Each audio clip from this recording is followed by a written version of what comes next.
Hello દોસ્તો, આજે તો સવારમાં બાઇક લઈને નીકળી ગયા વાડીએ જતા રસ્તામાં દેખાણો મોર. તમારા ગામમાં મોર દેખાય છે કે નહીં કરો કોમેન્ટ. પછી તો સીધા પહોંચી ગયા વાડીએ ચાલુ હતું ડુંગળી કટિંગ નું કામ. ડુંગળી કટિંગ કરી અને ડુંગળીના કરી દીધા ઢગલા. પછી ડુંગળી કરી ભેગી અને ભરી દીધા બાચકા. ડુંગળીની 2 ગાડી તો ભરી જ દેવી. પછી ગાય આવી ગયા ચોરીમાં આટો મારવા. ચોરી થઈ ગઈ એકદમ લીલી છમ. પછી ભાઈનો લાગ્યો તડકો, તો હવે બનાવવી પડશે ચા. कौन है ये लोग? कहां से आते हैं? પછી લઈ આવ્યા 2 ઠેલી દૂધ અને નીકળી ગયા ઓયડીએ ચા બનાવવા. પછી બનાવી અને પી લીધી ચા. એરંડામાં આંકવાનું હતું રોટાવેટર, તો જમીન પોચી કરવા માટે કરી દીધું પાણી ચાલુ. પછી ચાલુ કરી દીધું રોટાવેટર.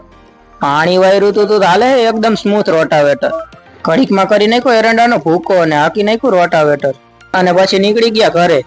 અમારા આવા જ નવા વિડીયો જોવા માટે ચેનલને કરો સબસ્ક્રાઇબ અને વિડીયોને કરી દો.